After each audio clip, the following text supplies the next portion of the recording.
Friends, welcome to Mind and Intellect Conversations.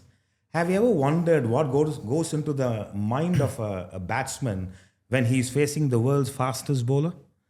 Or have you ever thought what happens to a cricketer who goes through a certain difficulties in life and how he bounces back? What is the mindset which they work on? And there are various aspects like that. So you're going to learn the mindset of a sports person. Welcome, Robbie, to the True Talk with Robbie. Thank you very much. That's the topic we are having, True Talk with Robbie. Robin Uthappa is a former international cricketer. He represented India national team. He was a member of the Indian T20 team which won the World Cup.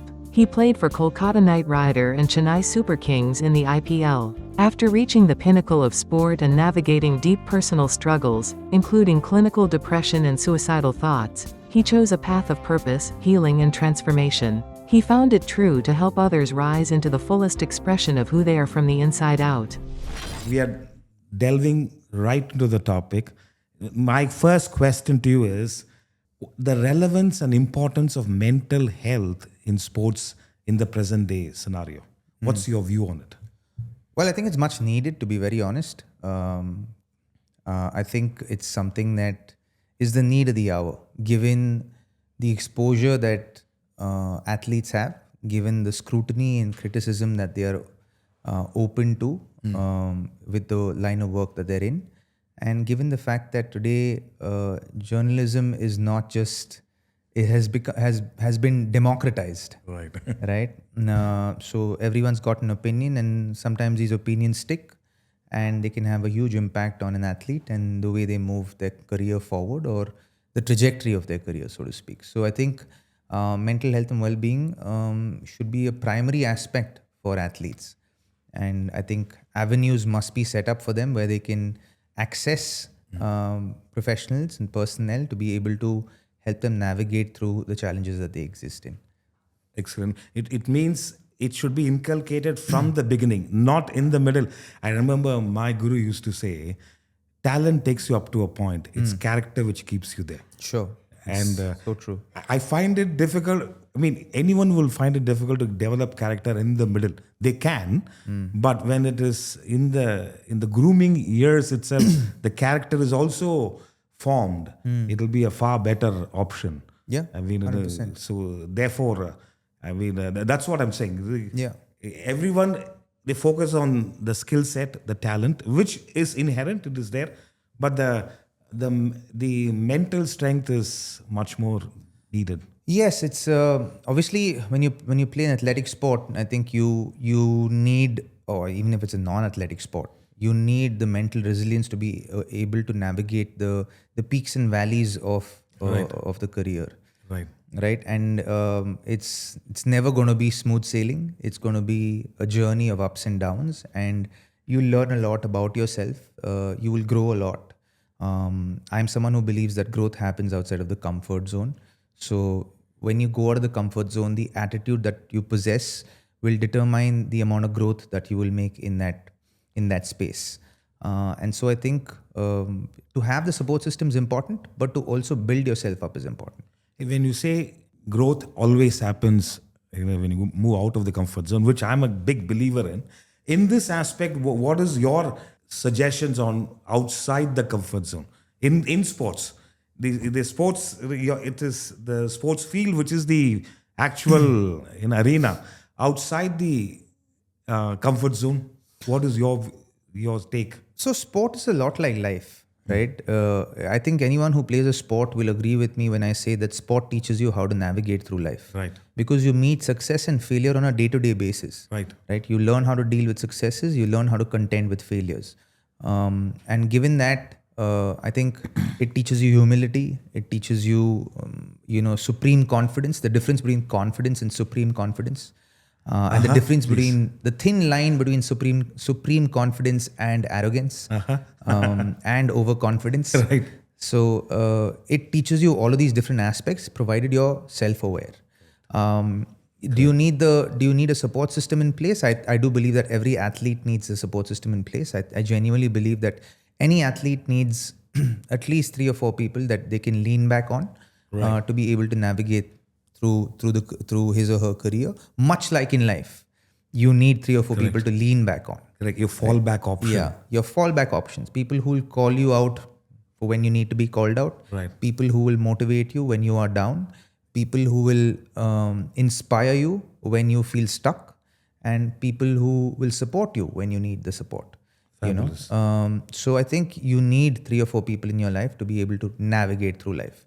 So the self-awareness to be able to pick those 3 or 4 people in your life, who are they? Because it is in front of them where you have to be you, completely you, and completely an unadulterated version of you. Correct. You cannot have any facades or masks behind which you speak to these people Right. from. You have to take those masks out and be as plain as you are, with all your infallibilities present there, so that they can guide you in the right direction. Excellent. And you will be as such for somebody else as well. Correct. If you build yourself up to be that kind of a person, you will be one as such. In fact, in my mentoring sessions for the CEOs and managing directors, we keep highlighting you should have one connect which is beyond your ego.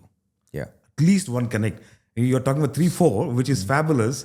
One connect where there's no ego involved. When they say, "What an idiot you are! How did you do that?" Yeah. You are. I mean, it looks crude when I say that, but there's no ego involved here. They are able to listen to it.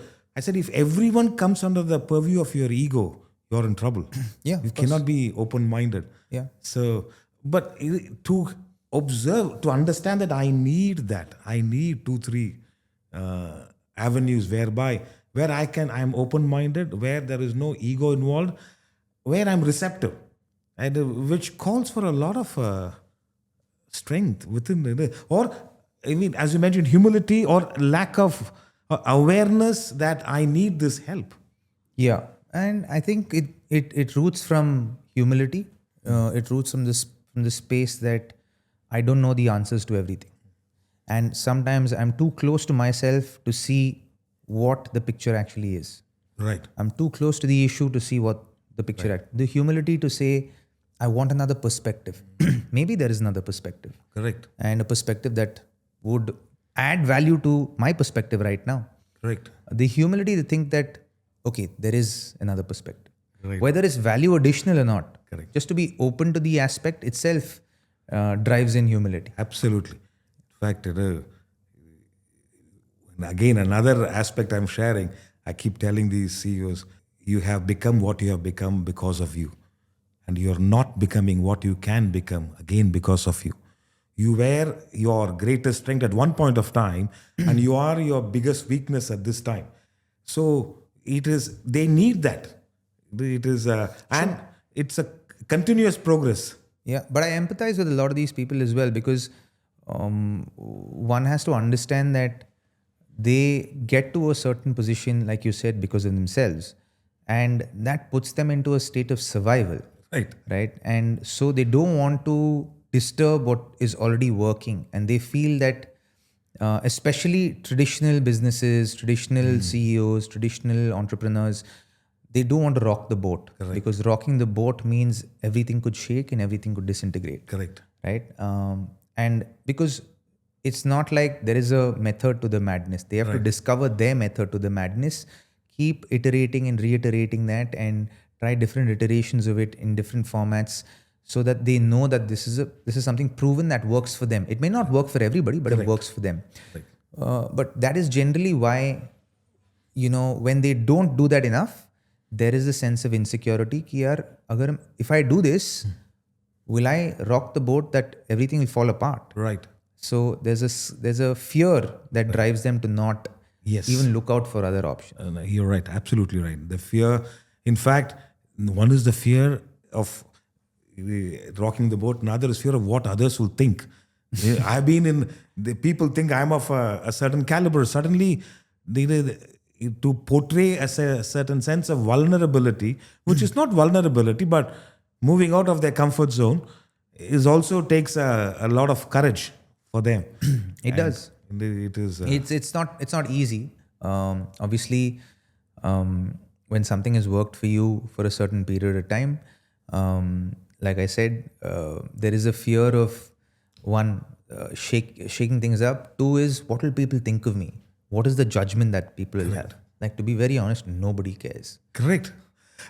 But at that point of time, they think Like, people cared earlier because there was not much exposure in the world. Today, the world is in your palm. Right. I can go into my phone and I can apply myself into a Harvard course if I want to, right? Or a Stanford course if I want to, and do it online. Yes. That is the ease in which the world is available to you. In 20 years ago, if I had to do a Harvard or a Stanford course, it would mean that I would have to travel across seas, go to that place, see what is available. I didn't even have the internet to find out if there were actually anything available for me to do. Absolutely. Today I can do that here. So the onload of information is so much today that even your information out there in the world will come and go and nobody will know. It does not matter. Nobody really cares. If people don't have much to do, it'll remain in the gossip circles for a cycle which will probably be 4 days, 5 days, and then goes out again. Correct. That's it. It does. Nobody cares. I can assure you that. The only people that care about you are you and your family. So it does not matter. I mean, I'm with you. In fact, I read a book, Psychology of Money, where it says the best way to have less money is to show people how much money you have. I mean, you're trying to prove to people what? And as you mentioned, the words of Shakespeare, I don't know if you have read Hamlet, in the Polonius Advice. School, correct. I read in the ashram. Okay. So he says, to thine own self be true. And it must follow us night the day, thou canst not then be false to any man. Be true to yourself, to your conviction and to your conscience. Conviction is a strong thought. Conscience is a little bird. Yeah.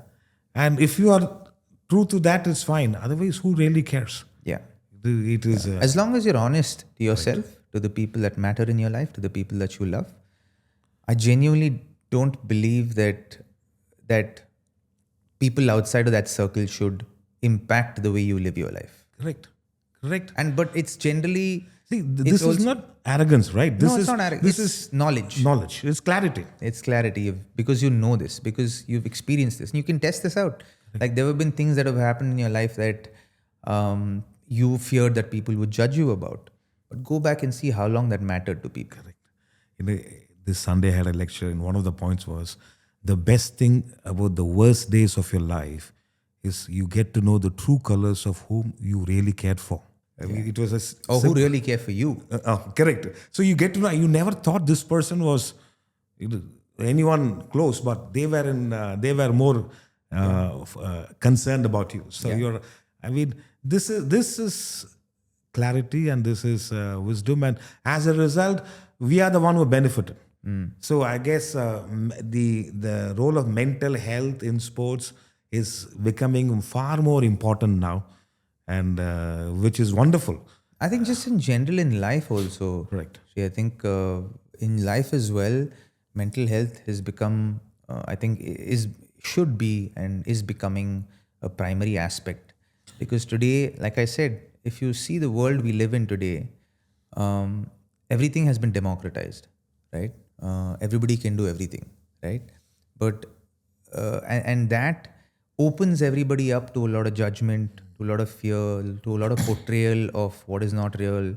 Today, what you see on social media is genuinely perhaps the opposite of what reality is. Right. What you hear on social media is the frustrations of what they can't express themselves in their real lives. Correct. Right. Correct. If you go on X, if you go on Instagram, a lot of it is a facade. Correct. Right. You meet a lot of haters. Like, for example, in my world, you meet a lot of haters if you don't perform well. Like, for cricketers, it is their job. Correct. And their job is there for the world to consume, observe, and critique. Right? And critique. Right? So if you have a bad day, you've just had a bad day in the office. But unfortunately, the job that you're in is scrutinized by the whole world. Correct. And you're in their purview to critique you. Correct. Right? And so, but when you meet the people that critique you, especially the ones that hate you, when you meet them face to face, 9.5 out of 10 times, they will speak to you very, very sweetly. They will speak to you very respectfully. And then you realize that maybe this person doesn't really hate me. Maybe this person doesn't really hate the way I play even. Right. Maybe he's just frustrated in his own life about some aspect. Correct. And he's using this avenue that he's passionate about to vent his frustrations. So it's about understanding that today everything has been democratized, and which is why people who have exposure in the world also get the love and the brickbats. Now, to be accepting of both is also important, right? And to understand that how do we navigate through the brickbats, right? With the love, it pushes us up, it enhances us, it gives us more confidence. Great. But with, say, the hate, how do you navigate through that? Are you addressing it? Are you consciously creating room and space to address those aspects? Are you speaking about one person about how that makes you feel? To have that avenue of non-judgment, to just share something without having someone to hold space for you, and to share something without it being a space where solutions are faced. Right. Because maybe you are equipped enough to figure out your solutions. You just need to release the negative energy that this has impacted on you. Right. By expressing those out in words. Correct. Sometimes just having an avenue for someone to listen to you Right. is also important. It is, and genuinely, they're not giving any suggestions. No, they're there, just holding space for you. They're holding space does wonders, especially in a high pressure environments like you've been faced with. I guess this should become a part of how they go for a practice, the net practice or whatever.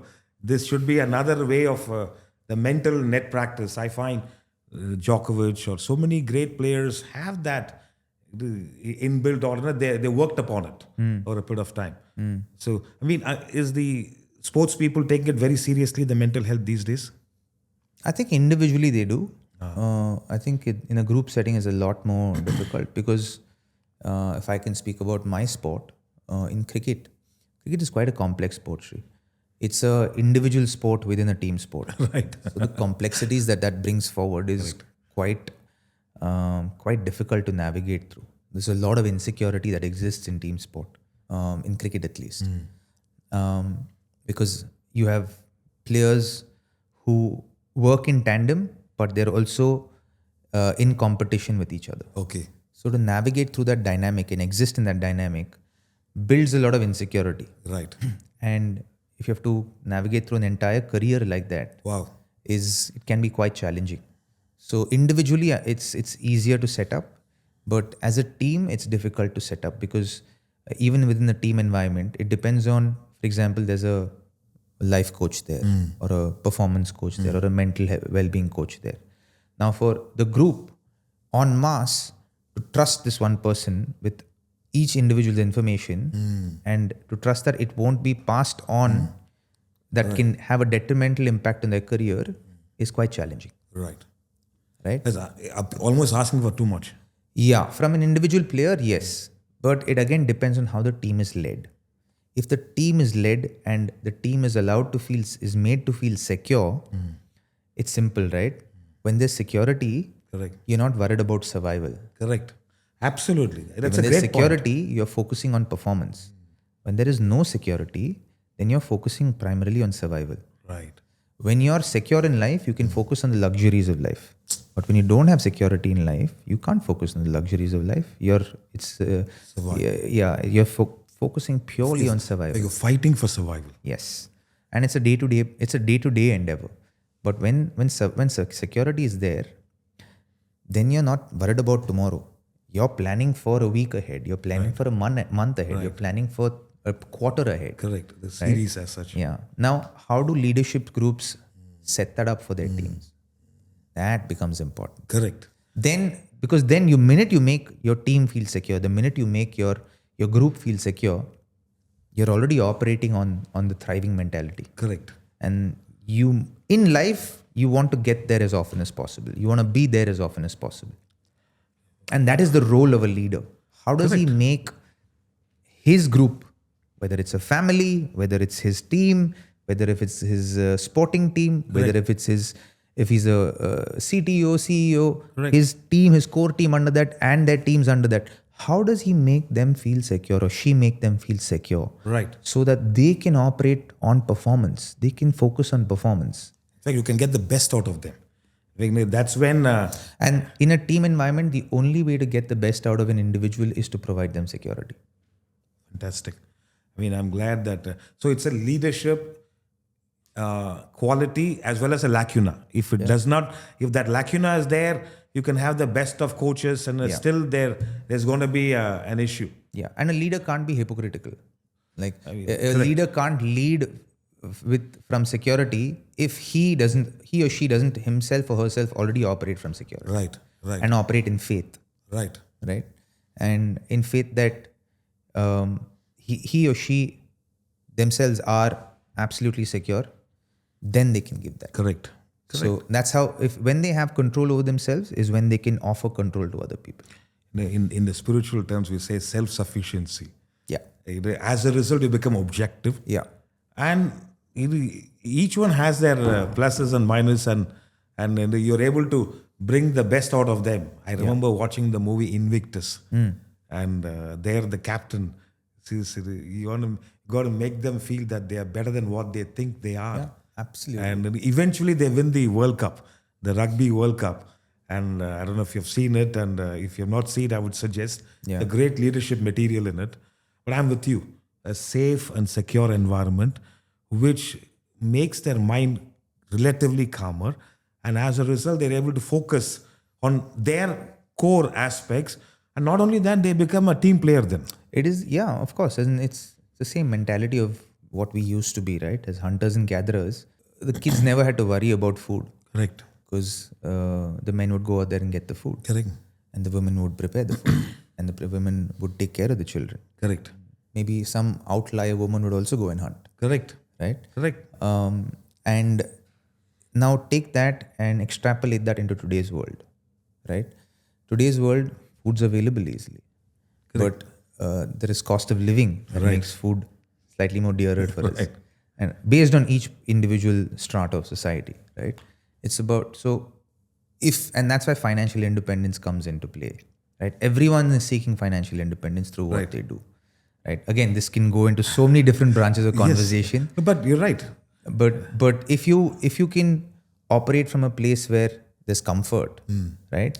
Then you're looking at, okay, I'm not worried about will I be here tomorrow. I'm concerned about how will I exist a week from now, a month from now. What are the things I want to work on that are outside of surviving here? Correct. What is my performance towards my team? What do I want to do for my team over the next 1 week where we have 3 important matches coming up? What do I want to do over the next 1 week where I have that one important meeting coming up, one important presentation coming up? How can I perform my best? Instead of worrying about, I really hope I do this so that I survive tomorrow. I hope I get to present the presentation. Right. It's a very different mindset. Correct.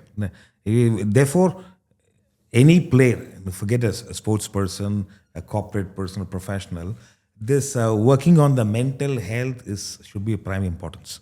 The skill set is one. It takes you up to a point. But and as you mentioned, one of the ways is to have 2 or 3 people who are like fallback option. Sure. I find continuous learning. Without improving the quality of thoughts and emotions, nothing about our life improves. And having an open-minded approach. I would say one of the key ingredients with regards to your mental health will be self-awareness. How much self-awareness you possess and how much self-awareness you actually exercise in your life. When you say self-awareness, is that I am becoming aware of my weaknesses and strengths? No, overall. Overall. Yeah, just self-awareness of just who you are as a human being, how you operate. Again, from an observational standpoint, not from a judgmental standpoint. Right. And when you observe from that standpoint, you get to a place where you're able to see, okay, this works for me, this doesn't work for me. And then you're able to go into, why doesn't this work for me? What can be better here that can move into, okay, this works for me. Right? You'll be able to move it into 2 buckets. Okay, this works, this doesn't work. And then if you're curious enough, you'll understand, you'll be able to refine and iterate things that don't work into the bucket of things that work for you. Provided you're humble enough to navigate through, what can be done, what can't be done, what is right for you, what is not right for you. Again, I think morally, we're all built differently. Right. Again, based on your morality, can you set up your own life in a way that's intentional, that's value additional, and that's growth driven, and that's purpose driven also. Right. Correct. And where do we understand what our purpose in life is? The very basic foundational piece that you need is self-awareness. Right. If you don't have self-awareness, you will never know what your purpose is in Correct. Correct. life. And then for your purpose to become more actualized in life, you have to exercise your purpose through self-awareness. Correct. And Absolutely. intentionally. So life has to become intentional. Life has to become purposeful. For it to become intentional and purposeful, the base ingredient you need is of self-awareness. So from self-awareness, you will be able to stand from an observational point of view and see what works for me, what doesn't work for me. What am I good at? What am I not good at? Because you can be dishonest with everybody else, Correct. but you can't be dishonest with yourself. Correct. And if you are dishonest with yourself, you will be living in denial, and the quality of your life will be as such. Yes. Yeah. Absolutely. Now, this is where we come across the use of mind and intellect in the process of self-awareness. I'm sure you're aware. Mind is where your emotions, feelings, likes and dislikes arise. Intellect is, in Sanskrit called buddhi, manas and buddhi. Intellect is the faculty of reasoning, analysis. Third aspect is intelligence, which is focused on a particular activity. A person could be a great surgeon, open heart surgeon, but he could be an alcoholic. Sure. It is their intelligence is in a particular field of activity, but that self-awareness is there in their activity, but when it comes to other aspects, the mind takes over. Yeah. So, if that in simple terms, with self-awareness, we become a holistic wonder. Yeah. Otherwise, the world has enough of one-roll wonders. Yeah. We don't need any more one-roll wonders. Great surgeon, but a terrible... Well, I think it's balance, right? I think Correct. I'm someone who believes that the only way to balance in life is through imbalance. Yeah. Right. You can be an incredible surgeon, but if you are an alcoholic, then there is an underlying issue. Correct. You being an alcoholic doesn't in any way take away from the fact that you're an incredible surgeon. Correct. Now it's about removing that imbalance from your life. Correct. Right. And bringing that aspect into a space of balance in your life. Right. Now, how do you navigate through that? Do you love yourself enough to be able to get from point A to point B? Correct. Now, I believe that there are 3 stages of knowing. You don't know what you don't know. You know what you don't know, and you know what you know. Right. And then you evolve into, I exist in what I know. Right. Right. Now, for someone like this, who's an incredible surgeon but an alcoholic, then there is an aspect in his life her life that she doesn't know what she doesn't know. Right. Or she knows what she doesn't know. Correct. But she's not acting on what he or she knows what she doesn't know. Robin, you spent, I think, more time in self-awareness than in the field, I guess. This much of depth and analysis, very happy. But continue. I'm very happy to have a person in your field having this level of self-awareness. Go ahead, please. So, thank you. So I think it's about addressing that. I think we're all fallible, right? As human beings, we're all fallible. We're not perfect. We're not meant to be perfect. It is in the imperfections that the beauty of life exists in, Correct. right? And it's in the ironing out of the wrinkles of our imperfections that we discover who we truly are. Correct. And we reveal to ourselves the God that lives within us. Right. Right. And I always believe that the answers are always within, they're never without. Correct. Right. So it's about being honest with ourselves and looking within and trusting our instinct. For me, buddhi is intellect. Right. But for me, manasa is for me instinct. Instinct. Okay. So I trust my instinct. Right. Right. And I Correct. trust. And for me, the instinct, how I define it is the God that lives within me. Right. Correct. How much do I trust the God that that lives within me? Right. And how much do I believe that the Atma within me is here on a journey in this incarnation to get 1 step, 2 steps, 3 steps, how many of our steps Correct. closer to the source, closer Right. to God, right? Now, am I living a life that is aligned to that in a deeper sense, in every endeavor of my life? Right. With my work, with my relationships, with my personal life, with my romantic relationships, my friendships, my brotherhoods, my parenting relationships, my parental relationships. Am I aligned? Am I Right. aligned from here, from my soul, Right. in all of these aspects of my life? Right. If I am aligned, then I Correct. will experience growth in all of these aspects that will take me closer to God. Absolutely right. So with that, if there is a discrepancy that exists in my life, why does that exist? Where does that root from? Because we all go through some form of trauma, Right. large or small, Right. in our lives. Correct. It's all about paying attention to those aspects and being able to address that so as to become wholer. The whole purpose of reincarnation is to go through the karmic journey of becoming as whole as you can possibly become in this incarnation, so as to evolve into the next. Correct. That's what I believe. This is Robin Uthappa, the philosopher cricketer. He's not the cricketer who likes live philosophy, but perfect. In fact, two of the great statements that comes up, Blaise Pascal, he says, all sufferings of humanity can be solved, provided you are willing to sit in a place quietly and think. Yeah, I think all sufferings of humanity are evolutionary. Correct. They help you either evolve or devolve. Correct. See, if it is used properly, It's your choice. yeah, absolutely. And that's the free will that God gives you. I Yes. believe, and I think I've told you this in the past. I believe 5 things are destiny. okay. Birth, death, marriage, parents, and children. Okay. Everything else are free will, and you can make what you want to make with it. Correct. The other, you're absolutely right. Alvin Toffler, he makes a statement. I'm sure you would have heard of all this. He says, the illiterate of the 21st century are not those who can't read or write.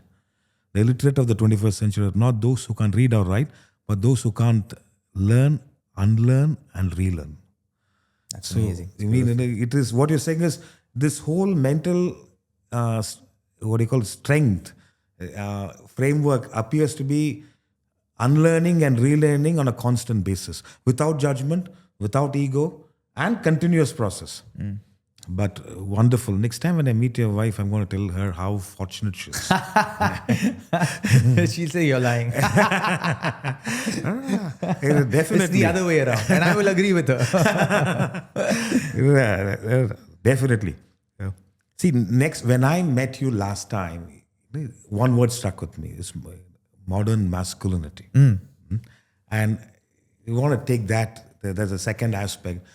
How does modern masculinity and spirituality align, amalgamate with each other? What? Because we briefly touched upon, and I mean, there was food on our plate, and you were giving us food for thought at the time. I said we focus on the food on the plate.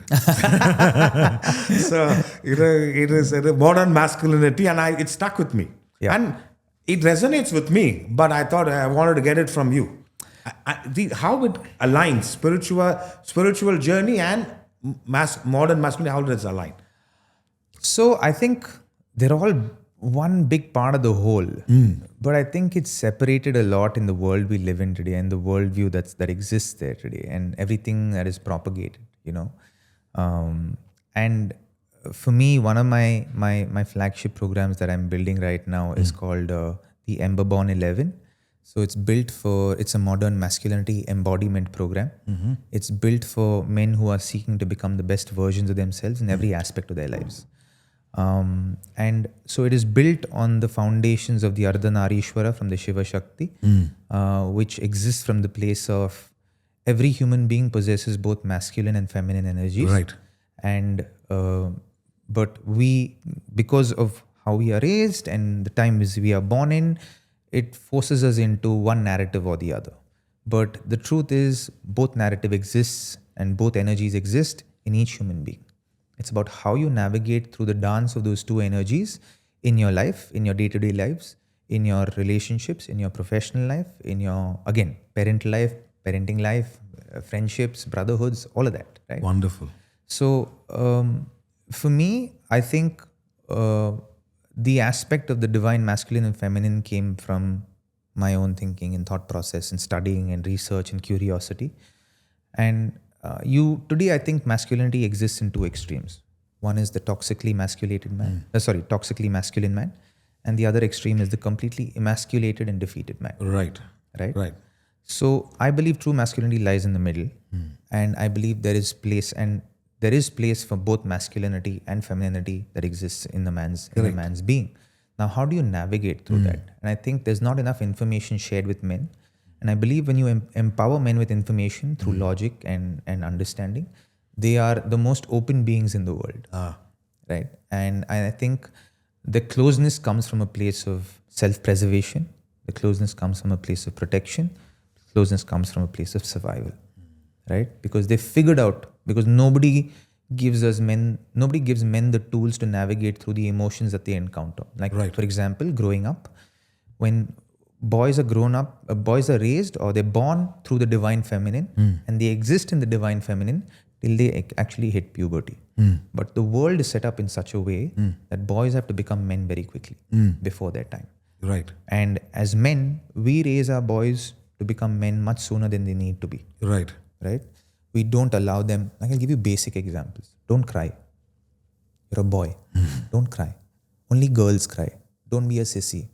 Oh, it's okay. You're strong enough. What we do by that, by virtue of doing that, what we do is we stop boys from learning how to emote their emotions. Right.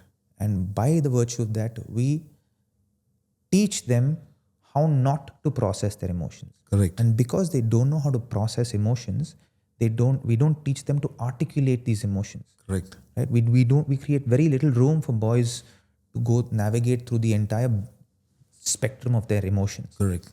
And because we do that, they don't know when they grow up to become adolescents and men, they don't know how to articulate, first process their emotions. Right. Second, they don't know how to articulate their emotions. Right. And they take that stuckness and they exist in every aspect of their lives from there.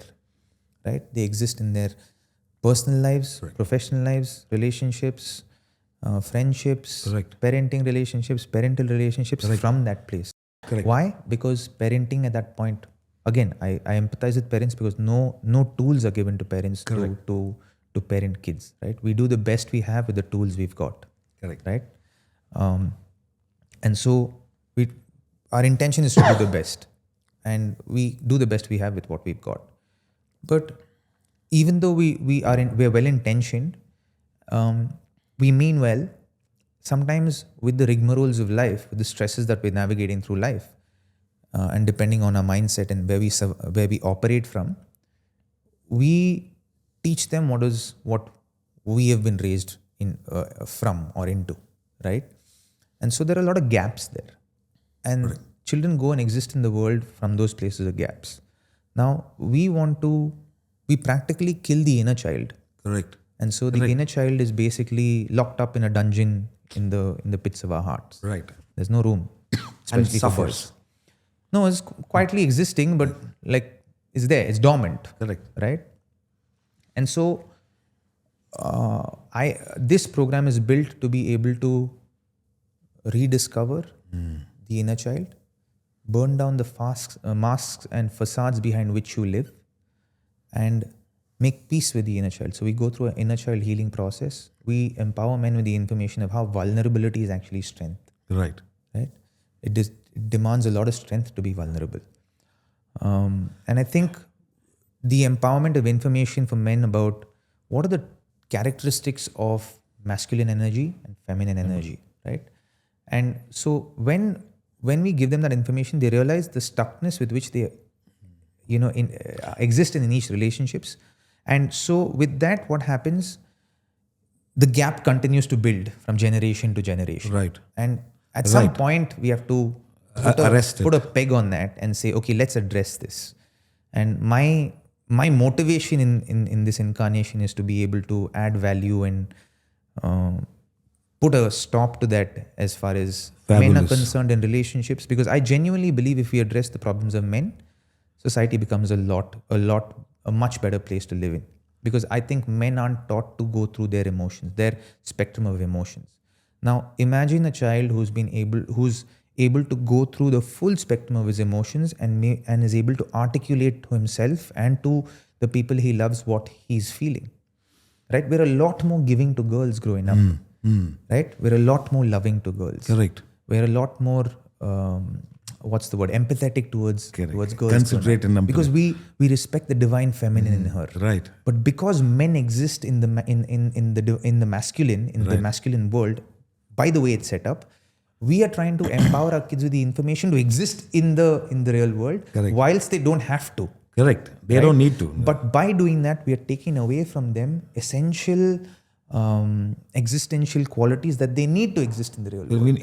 Is that innocence, that genuine innocence, pure innocence? Yeah. Which Like you, by telling them don't cry, you're stopping them from emoting.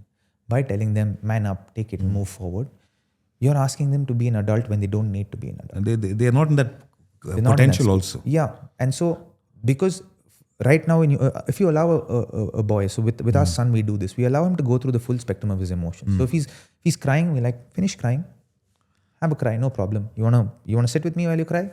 Cry, no worries. Go through it.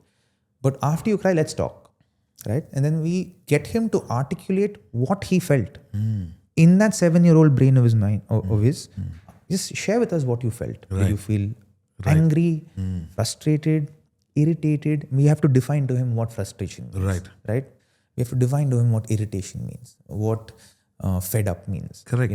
What just angry means, where he wants to hit something. Like, show him the extent of his emotions. Teach him and build those neural pathways between emotions and articulation.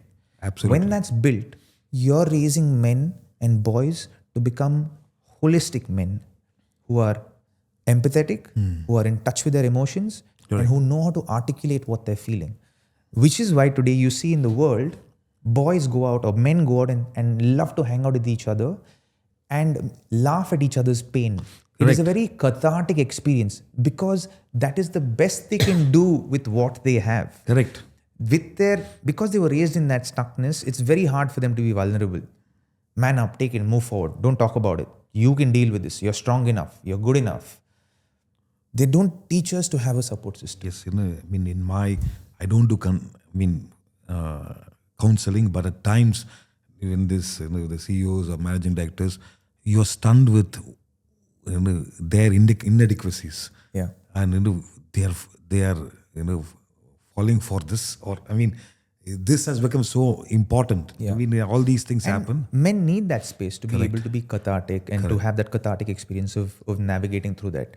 But if we teach them to actually process their emotions and articulate that, right? If you teach young boys and they grow into that, and if you teach young men and to help them lead themselves and lead their families to be able to create that, it's a trickle down effect. And I truly believe over a period of time, we will be able to impact millions and billions of families. This is how it should be lived, life. Life should be lived this way. Otherwise, over a period of time, we are creating individuals who are going to be too lonely. The world is set up for that. Like if you look at the world, the way, and again, if you take a step back, I believe if you look at a walnut from here, it'll look like a brain. But if you actually take some distance and look at it from a different perspective, you'll be like, hey, that's a walnut. You'll be able to see everything for what it is. Correct. Right? Correct. And I think when you look at the world from that worldview, you will be able to see that. You'll be able to see why the world is set up the way it's set up, and how can you navigate through your life to be able to lead a fulfilled life. Correct. In a way where you serve and you lead and you be able to be aligned with your purpose in life and navigate through all the challenges that come through it, or all the growth that comes through life, right? First I thought you were a good husband. Now you look like a far better father also. I'm not trying to... I'm telling you, this is... many parents should have that objectivity in dealing with children. Yeah. It is intentional. I think it's the sense of intentionality with it, right? It's what is the intention? What do you... why do you think God blessed you with the responsibility of being a steward of a soul? Right. It's one of the questions Sheets and me asked ourselves.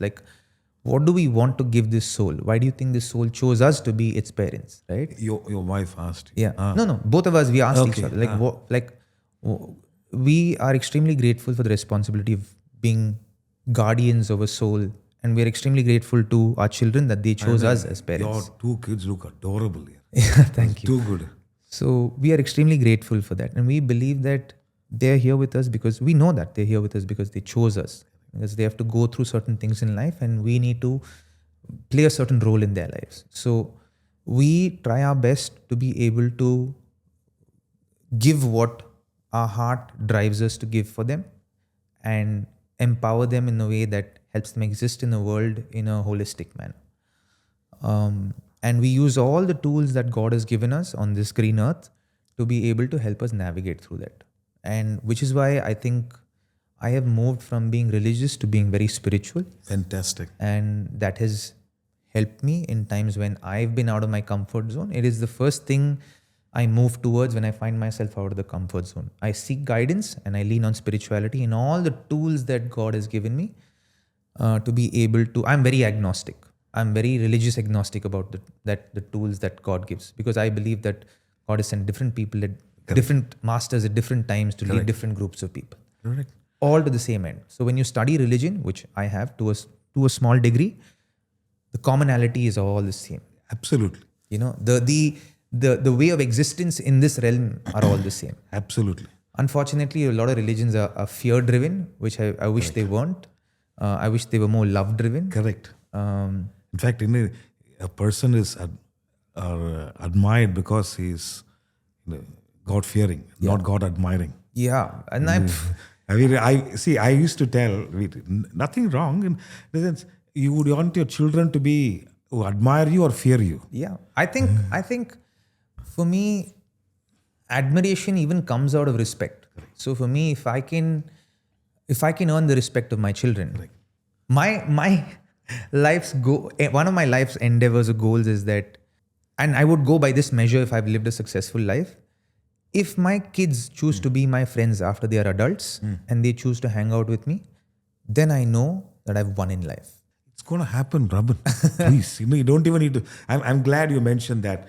In fact, in that way, which means that I have to live life in a way that respects them. For me to earn someone's respect means that I respect them. Correct. And for who they are and how they are, and accept them for who they are and how they are, and meet them where they're at. And if they're not there, I go halfway and meet them and say, I'm here. Correct. Let's meet when you're ready. Correct. My guru used to say, many parents make a mistake. They demand respect, which as parents, when you live a life, as you mentioned, with values, character, and all, you will command respect.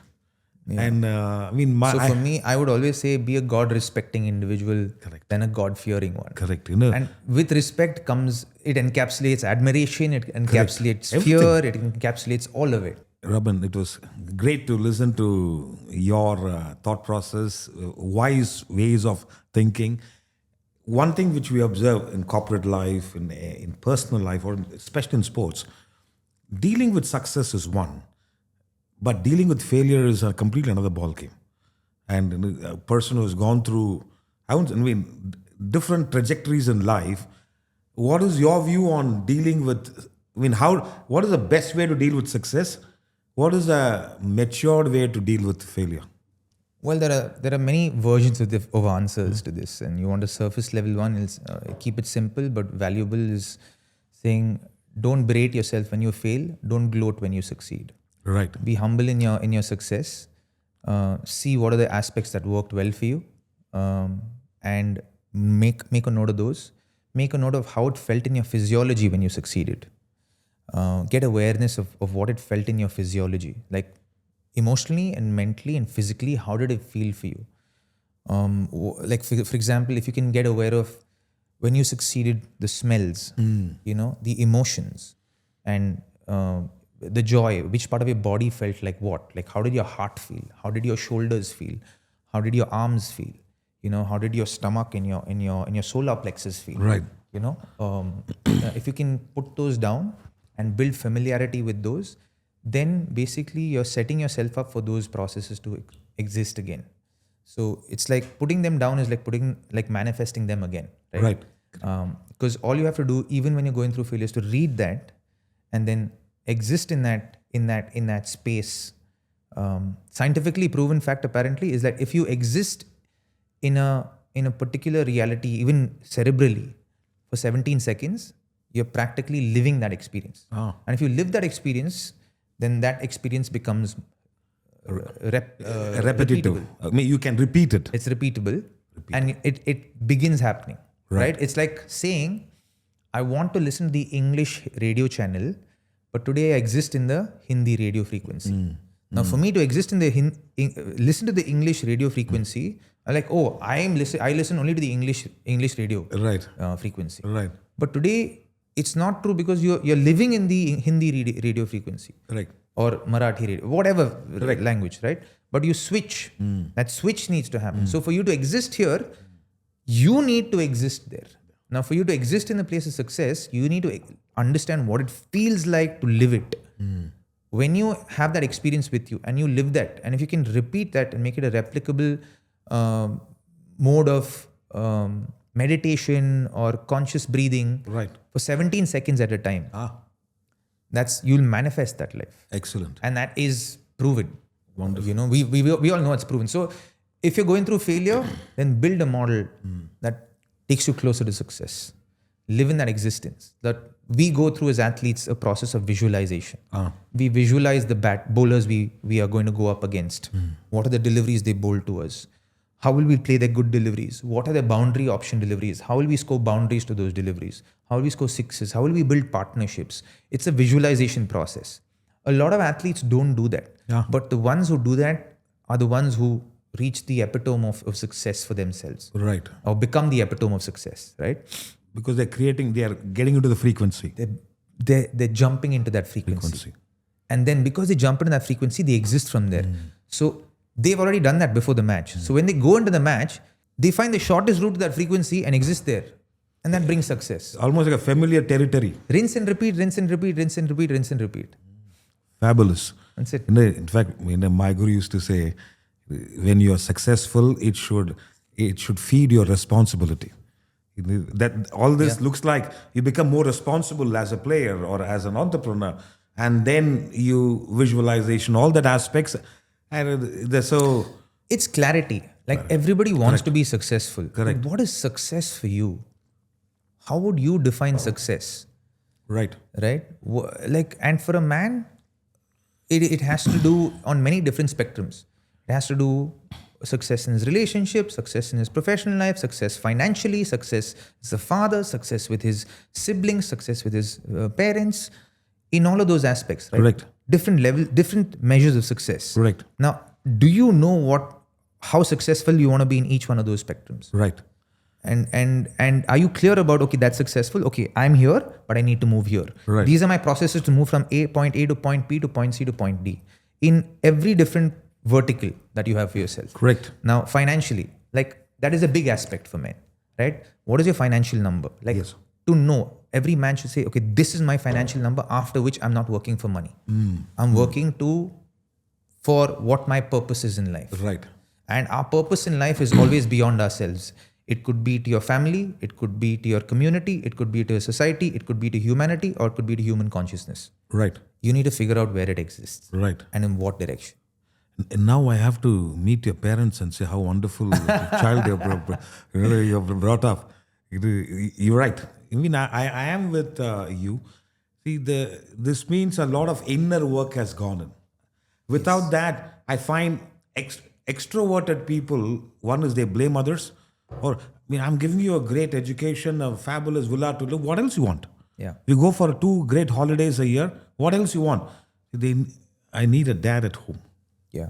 Or it is so. And I see that as a parent of young kids, I see the difference between me being present at home, and me having to be away from them because I have to provide for them. The difference of me being available and being present in their lives, I see how my kids thrive versus when I'm away. And it is an existential sacrifice that every man has to make, where if he's at home a lot, he's not valued. Correct. And if he's not at home a lot, Again. he's not valued. Correct. To find that balance is, I think, one of the biggest challenges of a father and a husband. Correct. How to exist in the world and be present in your family's life in a way where you're still valued, you're still loved, and you're still respected. That is an endeavor that every man has to navigate through. And it is a challenge. And that sacrifice is a sacrifice that is a emotion that I feel very deeply. I can understand. When I would love to be present in my children's life, in my wife's life, be here, but I have to be away from them. And it is for me, I think for me, it's a karmic journey, that debt that I perhaps have to pay, because I love my family deeply, but I have to be away from them 6 to 8 months in a year. I understand. But see, one aspect which I'm sure you have done is you're a great hero for your children. I hope so. So my father was a great hero for me. I don't remember that much time I spent with him. It is even if you go for a movie, he will come halfway in the interval. He'll come and join and leave. But he was the people others respecting him. He lived up to a certain character. He was, as you mentioned, his life was only giving. And as a result, I mean, I don't need to look for heroes outside. I have a great hero in my home. that's amazing. Same, I'm sure your children, they have a hero at home. If I continue to keep doing these things right, if I stay consistent, and if I'm sustainable with my consistency, then I'm sure it'll lead to that. It is, and it's going to happen. I can't take it for granted. I mean, the moment we take it for granted, our effort stops. Yeah. That's why the relationships in life, the moment we take anything for granted, I told you this, right? The grass is not greener on the other side. The grass is greener where you water it, nurture it, mow it, seed it, and give it sunshine. Start writing a book. What is I this? One aspect in my guru used to highlight, Swami Parthasarathi. Next time when you were near in Mumbai or Pune, you should meet him. He's 99 years old. I think I have met him. You once. would have met him. I have met him. He played cricket till the age of Yes, 95. till 95. Yes, I've definitely met him. In fact, my coach, Praveen Amre, he made me go and meet him. Yes, He took me to meet him once. in Mumbai. Correct, in Mumbai. He used to talk about the 3 C's: concentration, consistency, and cooperative endeavor. I mean, when it comes to game, and I thought that concentration for some people, the question is, for some people, concentration seems to be inbuilt. You like the work, or you like, as a batsman, you like to play a couple of hours. That could be ingrained. For those who find concentration, I mean, do you also find difficult at times concentration, or it has been a flow, state? I think concentration for me, with all due respect, for me, concentration is an effort endeavor. I think flow is where I would like to exist. And I think when there's flow, focus becomes easy. So for me, it's about creating flow. That means making peace with myself within my endeavor about what is my medium of going from point A to point B. I have to use this as a cricketer or an athlete. I'm like, okay, I want to score 100 runs, but that's my goal for every game. But I have a process that's set in place. But what are the practices that I have that organically flow me into the process? Right. So practices, process, outcome. Right. So my focus becomes practices only, because then what I build here accentuates here. What I stay with here produces results. Correct. So for me, I build practices and I focus on practice. So even with my clients, even with the coaches or clients I'm working with, I focus a lot more on practices that root from who they are innately as human being. Right. I try and accentuate on the facts that make them special, makes them who they are. Right. And it's built on their unique ability. Correct. And when we build something on a unique ability, it doesn't feel like, oh, this person did this for me. It feels like I built this with this person. Correct. So for me, that's when you build sustainable human beings. Absolutely. So you want them to have self-sustenance. You don't want them to depend on you, right? So you want to ask the right questions that bring their unique ability to the fore, and then build practices through that unique ability that can be aligned to their process that can produce results. In this aspect, the consistency we find is the name of the game. It could be a leadership, organization, a family, Correct. teams. So the consistency, you said concentration, consistency, and cooperation.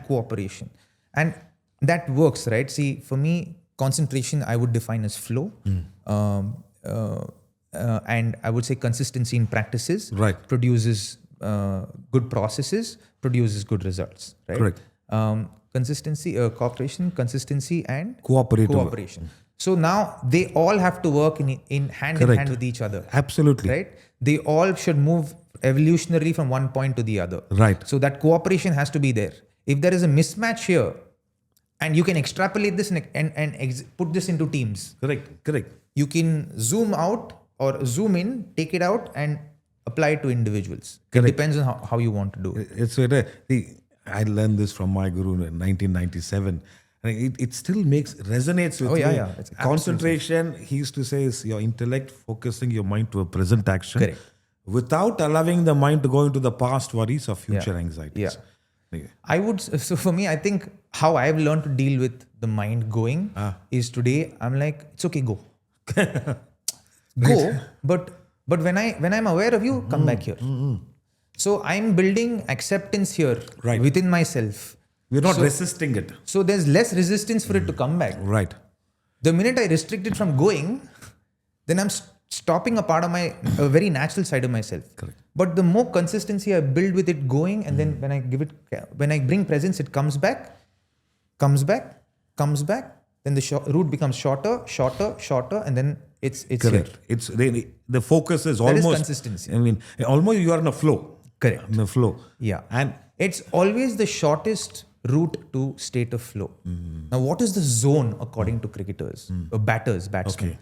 Zone is a medium, is a space that is created by an individual where everything flows. He is not even thinking, she is not even thinking, she is just existing. She becomes one with the game. She and the game energetically are flowing in the same plane. wow. Right? That is the zone. Now, what my endeavor is with all my clients is to find the shortest route to the zone, to their zone, which they define, which is built on practices, process, and results. Fabulous. I mean, if they do it, it's a great outcome for them, and it is a great experience for those who observe it. Yeah. Oh, incredible. It is It's that incredible. kind of. It is magic in motion. Correct. Magic in motion, genius in action, I guess. Yeah. Oh, yeah. Amazing. Wait, it'll be so beautiful, that flow. And that's what I've seen it in artists, musicians, painters, sports people like you. Zone. Zone, you're in the zone. Even in the F1 movie, you say he's flying. Correct. That's it. That's the zone, right? That's what we're talking about. fly. Like today, why do we love A.R. Rahman so much? Because he's found his shortest medium from start to the zone. Correct. Right? And he reproduces because he's in that zone. Arijit Singh. Right. Like he's found because how do you find the shortest mode to the zone or medium to the zone? Is by living out of the comfort zone and breaking yourself down and building yourself back up. Having many iterations of yourself. What is many iterations to yourself? It is knowing different versions of yourself. Absolutely. And then once you know the different version of yourselves, you're able to amalgamate and marry it and produce something magical. Excellent. I mean, I also suggest classical music. Yes, of course. I mean this in every... The zone, getting into the zone is even more faster. Absolutely. And I mean this in every avenue of life. It could be sport, it could be your corporate life, it could be, the work you do as a guru, as a guide, as a leader in your team. Absolutely. As just a regular team member in a team, to exist in a team. Like, how much value are you adding to yourself and by extension to others? Correct. This state, I think Mark Twain's statement, it will satisfy some and astonish the rest. But this kind of a flow, and then if you're in it, it's a beautiful state to be in. So concentration, consistency. In fact, in the Bhagavad Gita, one whole chapter, 17th chapter, focus on consistency. Whole chapter. Yeah. He says, you're not what your talents are, you are what your consistency is. You are what you repeat. So eventually he says, you could have been in a great environment, but it's what your consistency. Yeah. Lord Krishna keeps beating it down. Yeah. Are you consistent? Shraddha. Yeah.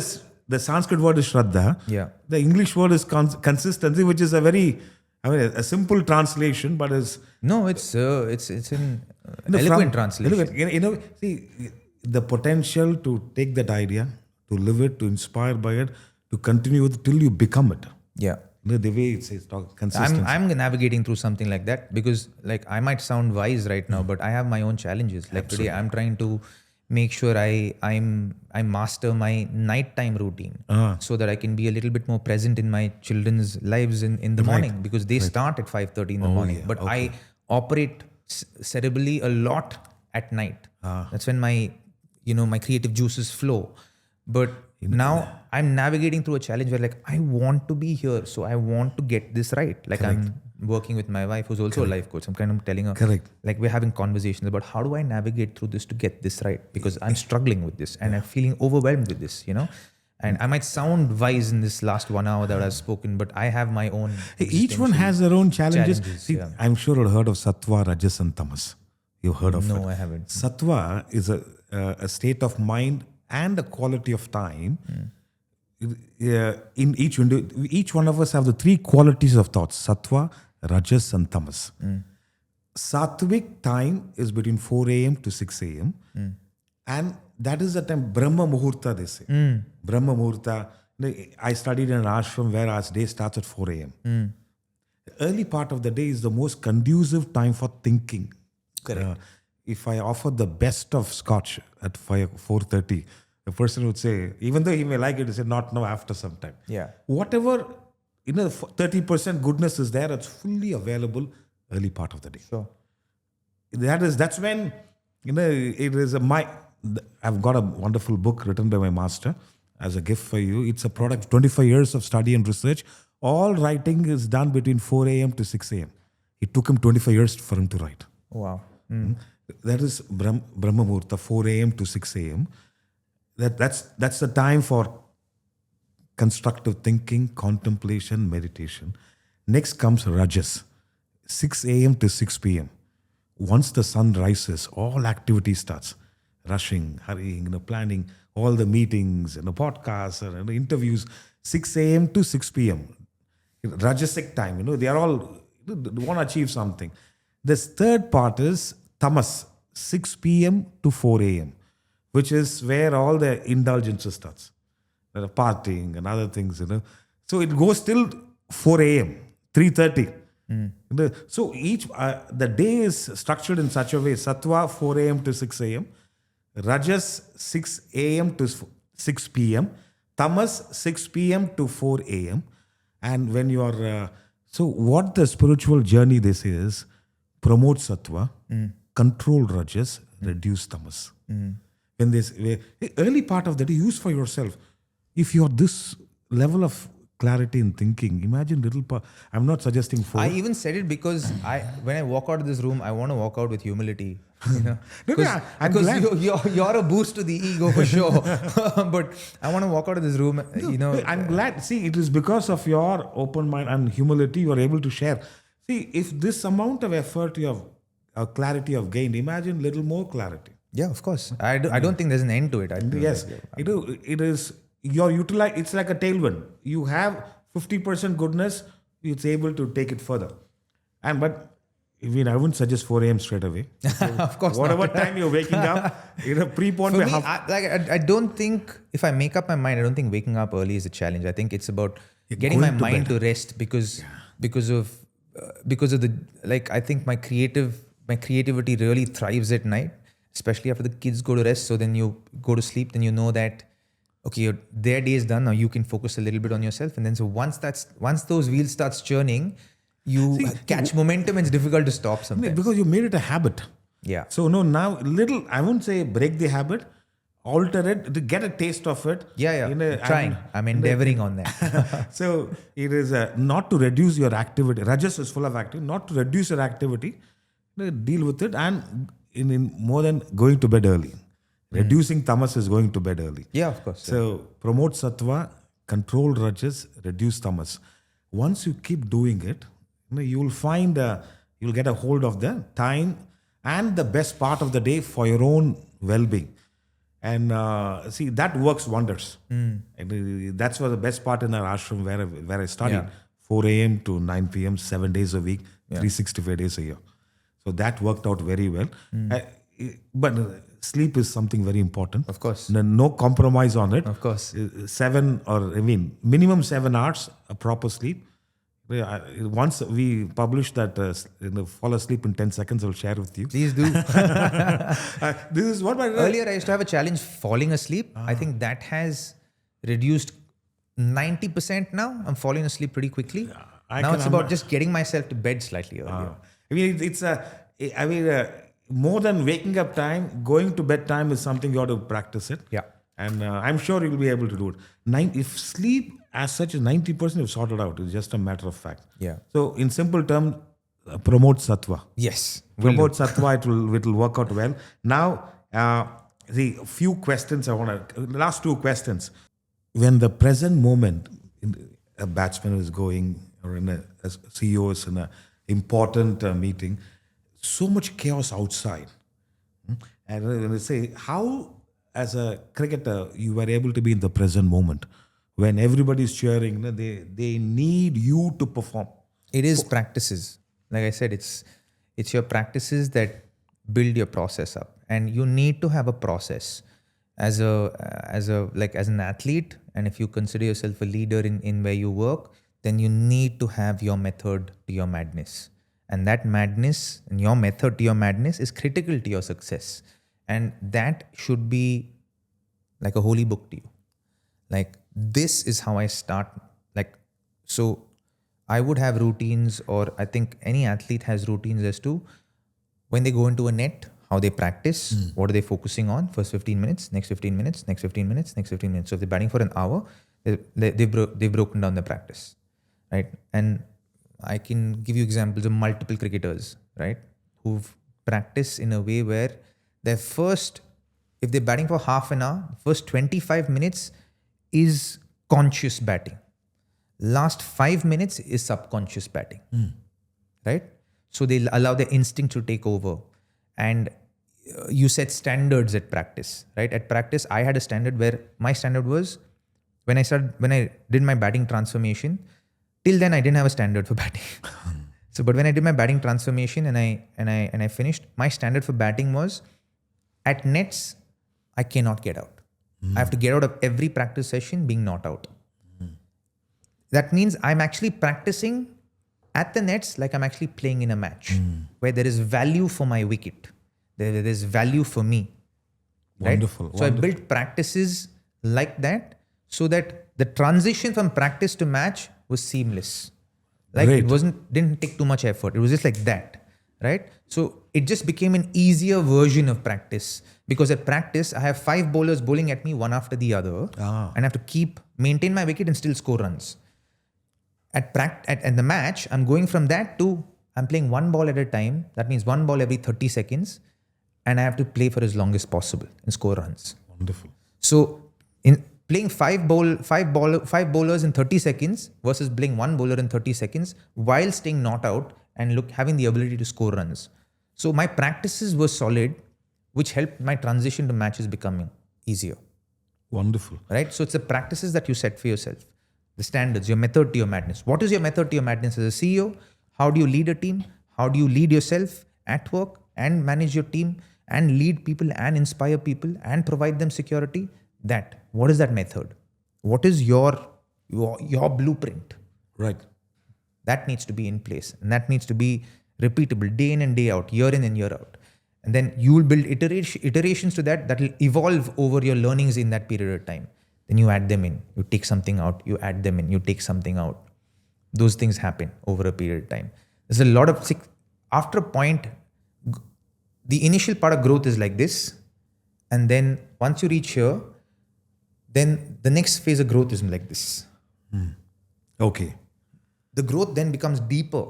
Okay. Which makes the growth further from here. Right. So people say, oh, I made so much growth and I plateaued. The plateau is God preparing you for growth here. If you're attentive enough, if you're aware enough, you'll be like, okay, I'm hit a plateau, but what is the growth I made here? Like depth-wise, with my processes, what is the growth I've actually made there? You realize that. The minute you realize that, you'll see the next phase of the plateau. You'll move from the plateau to the next phase of growth. Fabulous. I don't feel like I'm talking to a cricketer here. I feel like talking You're just talking to a human being. You're talking to a person who went to the Himalayas, came back to play cricket. When it's like that, but wonderful. Last question is, what is your suggestion for youngsters who take up to sports as their life work? What do you... I would say to any youngster, I would say, choose what you're doing with a lot of reverence. Make sure what you're doing is something that you absolutely love, and so that life feels like you're being a child, right? So that work is play for you And through play, you're fulfilling the responsibilities of life for yourself, for your family, and for the people you love. And that way, you're setting yourself up in the best position to be able to raise wonderful children such as yourself, so that they can go and exist in a world where they can do what they love. So let what your work is be passion driven and purpose driven. Passion and purpose. If you can find that beautiful Venn diagram of passion and purpose and financial freedom married together, you get that ikigai. That's the sweetest spot. Fabulous, you huh? can get. If that can happen, see, they become a blessing. Because only less than, sorry for interjecting, but only less than 1% of the world actually do this. Because people are so driven by security and survival that they don't even look at this. Correct. And they're not willing to take a chance on themselves. Correct. I mean, that's where all the growth happens. That it looks like a chance, but that's the right path. And then the amalgamation. You see, I'm sure you are in that, and I feel fortunate to have pursued that way. I feel like life has started. There's no question. My guru is 99. Yeah. You talk to him, he will still, he'll talk about, hey, I saw that game you played, and he will, that kind of an enthusiasm is always there. Yeah. But I'm sure it's a great suggestion. I mean, quite a big ask for a youngster, for them to go through. But to keep it simple, just do what you love. Like try and do something that brings you joy on a day-to-day basis. If cricket is their love, if they found, what would you suggest? Next step? Next step would be to understand what it takes to live out your dream, as far as disciplines are concerned, as far as consistency of practices are concerned. What do you want to achieve? Clarity of thought as to what is the ultimate goal for me. My ultimate goal was to play for India and win a World Cup for India and contribute to winning a World Cup and helping my teammates become as good as they can be. That was my dream. You have achieved all that. Yes. And even in IPL, because I stayed aligned with that. Right. And to not lose sight of that. Right. It's not like as a cricketer, I didn't endeavor through a challenge where I felt like, I wish my numbers were better. I wish my this was better. I wish my that was better. I wish I have 10,000 runs, right? I won, I scored so many runs, or so many hundreds, or so many.